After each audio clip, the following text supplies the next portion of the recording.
jet coming by. You're like, oh my God, what is that? There's a screenshot.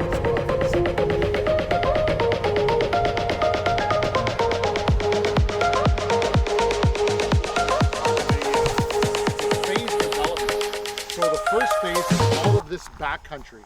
So the first phase is to open the backcountry, hiking trails, canoe routes, backcountry camping.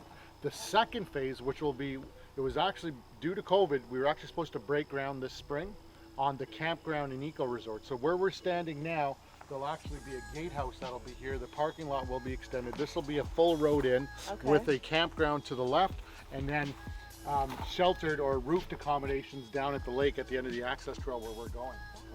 So it's a two-phase development. We've done the first phase, which is all the backcountry, all of the trails, canoe routes, portages, over 24 backcountry campsites. So what you're looking at here. Are they in use now?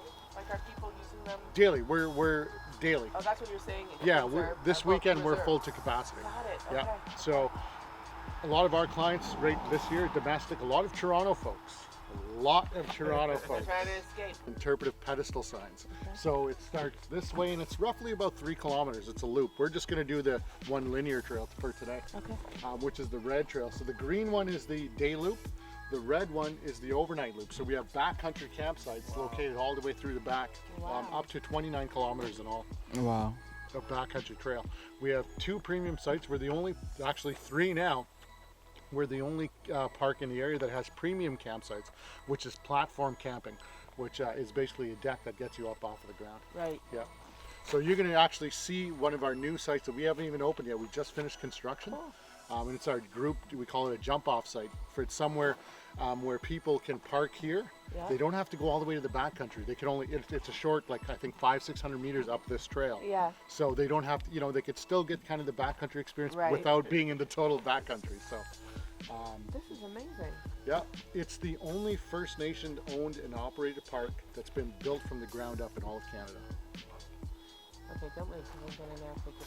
Alright, right now we're heading to the canoes, and the canoes are what take you from, well, the main area to the backcountry. But before we get there, we're going to stop at one of the interpretive pedestals.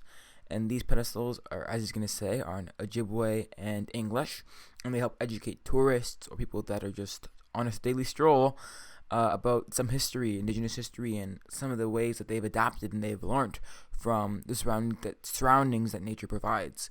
And I think it's pretty cool of how they've been able to do that. So this is another one. Again, all of them are in English and Anishinaabe, our native tongue.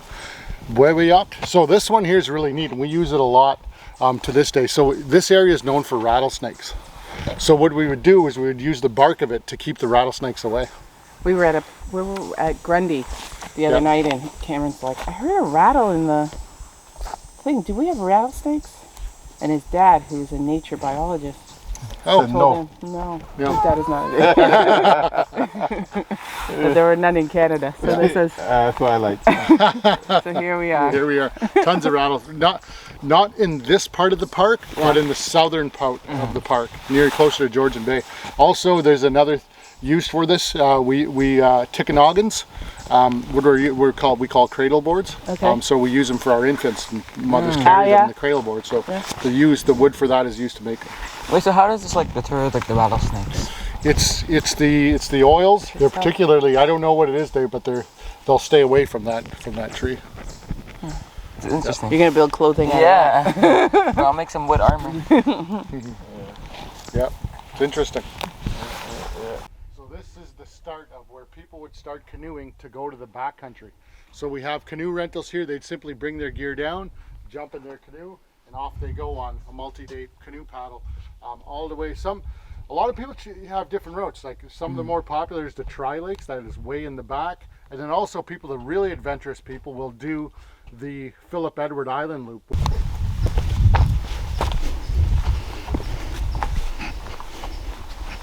So this would be a premium campsite. So, in a normal year, we'd have tons of school groups, right? Different types of camping groups that would come in. So the group camping is huge. We're the only park in the area that offers group campsites, let alone group camping premium campsites. So when they come in with their groups, they'd be using these platforms to set their tent up. It keeps them off the ground, keeps them nice and dry from the ground. So people love platform camping. It's kind of a newer thing in the area. And again, it's perfect for keeping you off the ground. So this would be a premium campsite. So tons of school groups, right? Different type of camping groups that would come in. So the group camping is huge. We're the only park in the area that offers group campsites, let alone group camping premium campsites. So when they come in with their groups, they'd be using these platforms to set their tent up. It keeps them off the ground, keeps them nice and dry from the ground. So people love platform camping. It's kind of a newer thing in the area. And again, it's perfect for keeping you off the ground. So this would be a premium campsite. So If you came this far into the video, I think it's safe to say you enjoyed Point Grondine as much as I have. And I think that it's so cool about what they've been able to accomplish with such little help. But to end it off, I'm going to tell you guys how to say the longest word in Ojibwe. It's blueberry pie. And here's how you say it. describes the whole process of making a pie. Oh, really? Yeah. Can you share it? Can you say it? Shimnak bito jishkwebnagan. That's what you need to ask for. Can you say it one more time? Shimnak bito gishkwebnagan. Shimnak Shimnak bito gishkwebnagan. Shimnak